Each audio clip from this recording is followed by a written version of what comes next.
5 стъпки за преодоляване на вътрешното съпротивление.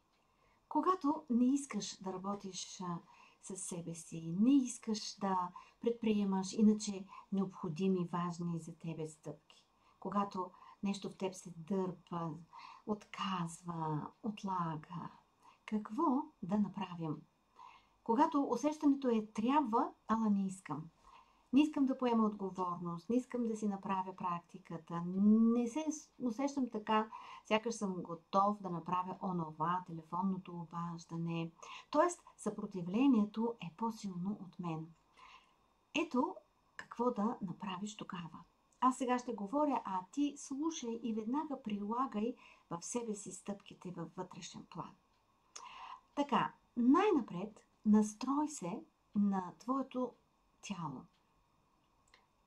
Почувствай къде е огнището на това съпротивление като чувство, като усещане. В главата ли е, в гърдите ли е, в слънчевия сплит.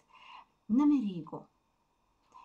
След това, като втора стъпка, опиши го за себе си. Как изглежда то виртуално? Как ми влияе? По какъв начин той има власт над мен? След това постави това усещане като образ на съпротивата пред себе си и направи зрителен контакт. Наблюдавай го, без да съдиш, без да критикуваш. И като следваща стъпка, попитай го. А ти всъщност, защо си в мен? Защо правиш това? От какво искаш да ме предпазиш? Какво те кара така силно да се усещаш в мен? Наблюдаваш, питаш и приемаш. Вътрешните отговори сами ще дойдат.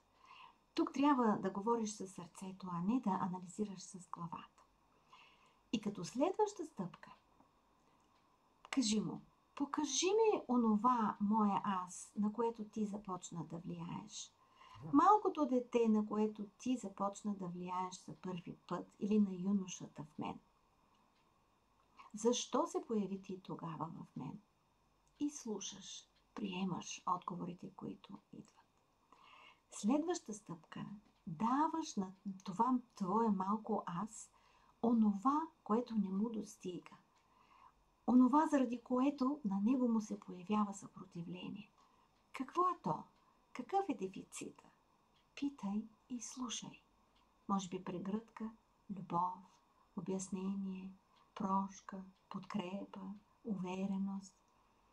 Хвани го за ръка, това твое виртуално малко аз, част от себе си, и му дай да разбере, че то не е самичко вече, че има теб сега, като ресурсната, мъдрата своя версия, от която то има нужда.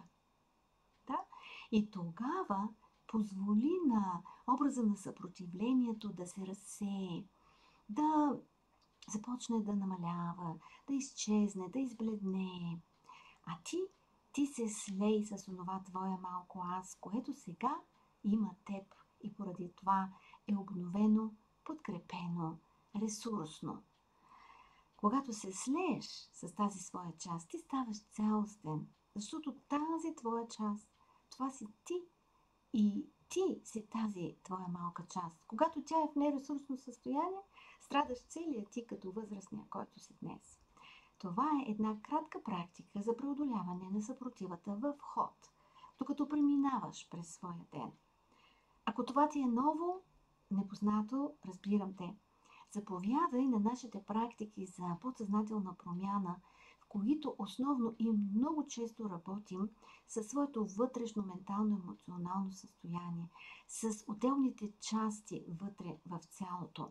Ще ти стане познато, ще ти стане по-лесно.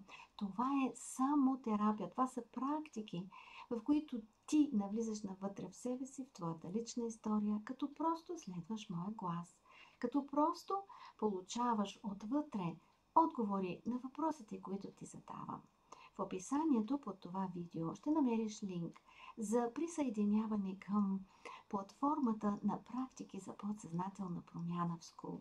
Заповядай! Достъпът е свободен в реално време в Zoom. Има и календар. Надявам се че ще го намериш и ще си гарантираш присъствието. Очаквам те до работна среща!